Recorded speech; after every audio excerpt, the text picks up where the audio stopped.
It was a government institution. Enormous. Let's move on.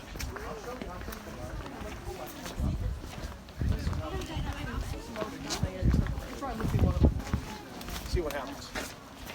You look at this. This is basalt. This is volcanic lava. This is very dense. That's what these stones are like. They're embedded in the ground, one by one. It's unbelievable what these things are.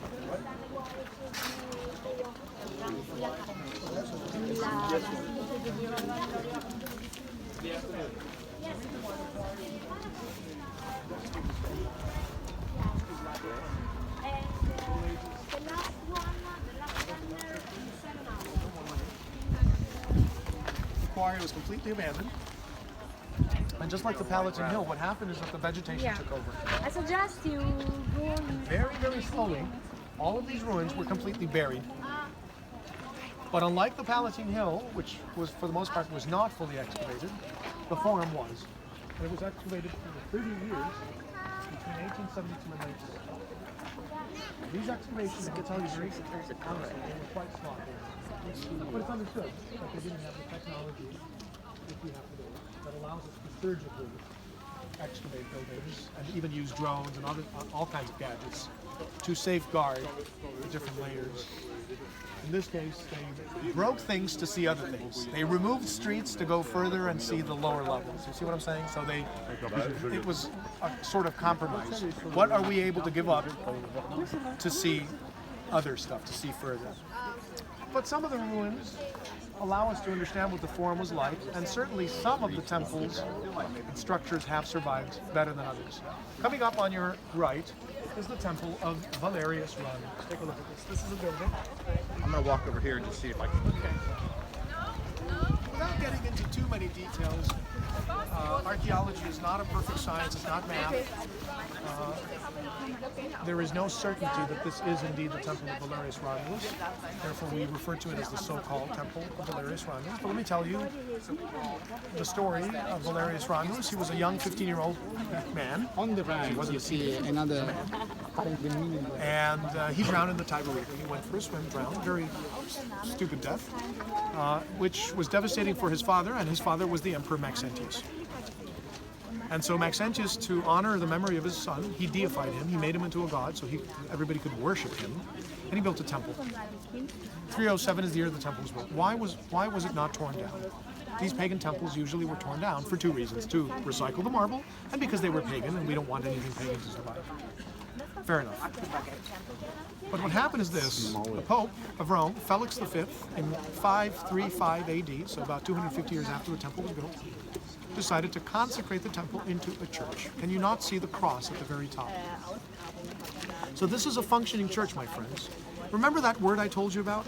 Continuity. Wherever the pagans prayed before, the Christians are praying there today. It's the same buildings, the same purpose. They have Mass every day. This is a Franciscan Friar convent. It's a beautiful church. The Basilica of Cosmas and Damian. That's what it's called. It's a church, but it used to be a pagan temple. Now, if we move a little bit further,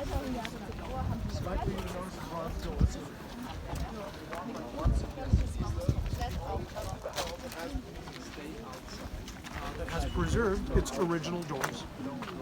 Okay? These bronze doors are 1,712 years old. They go back to my group. Oh, it's my brother-in-law. That's how my wife. That's my wife keeps track of it. The dedicatory inscription is intact. We can read it. It's just two lines: Divo Antonino et Diva Faustina ex senatus consultit, which means to the divine Antonino, to the divine Faustina, having consulted the Senate. Okay. Again, we see the letters with the holes because the real letters are missing. Antonino was the emperor of Rome. He was the adopted son of the Emperor Hadrian. He became emperor in 138 and was emperor until the year 161 AD. So you're looking at a building that is 1,860 years old. And Faustina was his wife. She was quite ugly. We have statues of her in the Vatican museums. I know it's very subjective, but I know beauty will tell you she wasn't. On the other hand, love is blind, and he loved her very much, even though she was ugly. And when she died of childbirth, having given birth to their fourth child, he was devastated because he loved her much. And he did something unprecedented, really very important. Gentlemen, I need you to listen carefully. He deified his wife. He ordered the Senate to make her a goddess so he could worship her. What do you say, sir?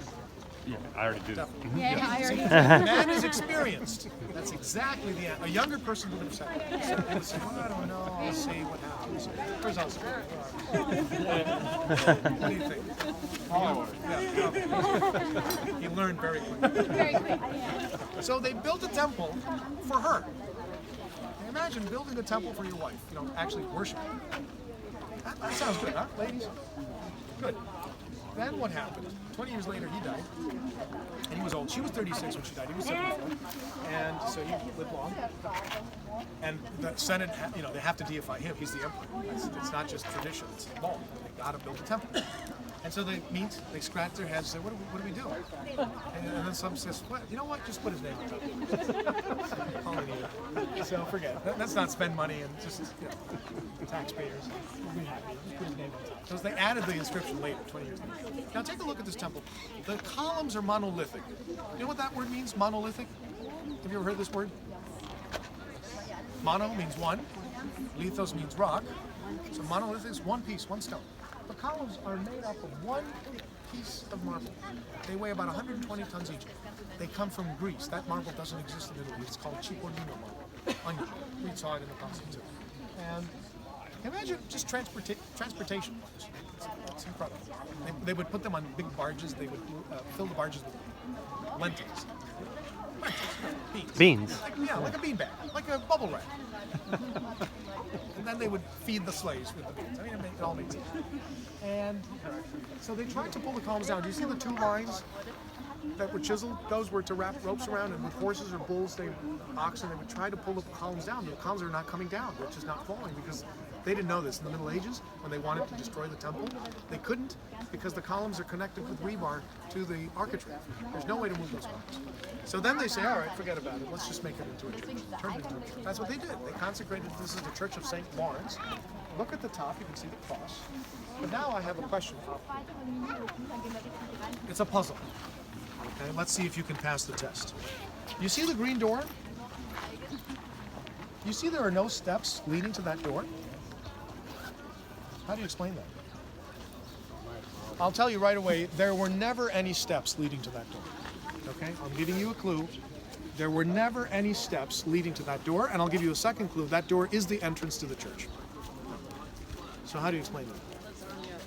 What's that? Lasagna. Exactly. Very good. The lasagna effect. So that door shows you where the street level was before the excavations. Oh. Now, when you were using the restrooms, how was it, by the way? Restrooms? Good? Did you leave the sponges clean? When you were using the restrooms, you didn't notice, but I went back to 1862, and I took a picture with my iPad. You didn't notice because I did it very quickly. I could travel through time. I know the secrets. The people that I took pictures of, they were very surprised to see me with the iPad. They didn't know what it was. Very interesting. But at least you know what the situation was, thanks to the picture I took before the excavations. I'm going to show you. I'm going to pass around, and you can just compare. But I hope that these 3 hours were bearable, and I hope that you found this time worth your while. And I hope that you've enjoyed the tour. You found it informative and fun also.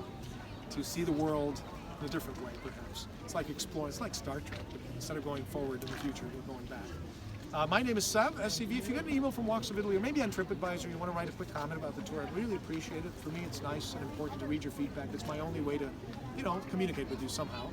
I see so many people. It's always a pleasure and an honor to be your tour guide. So it's like TripAdvisor. You cannot put more than 5 stars. It doesn't work. No matter how much you click. So 5 stars. If it's 4 stars, my name is Matthew. Otherwise, Sev, SCV is very, very simple. All right? Thank you so much. Thank you, Sev. I'm glad you enjoyed it.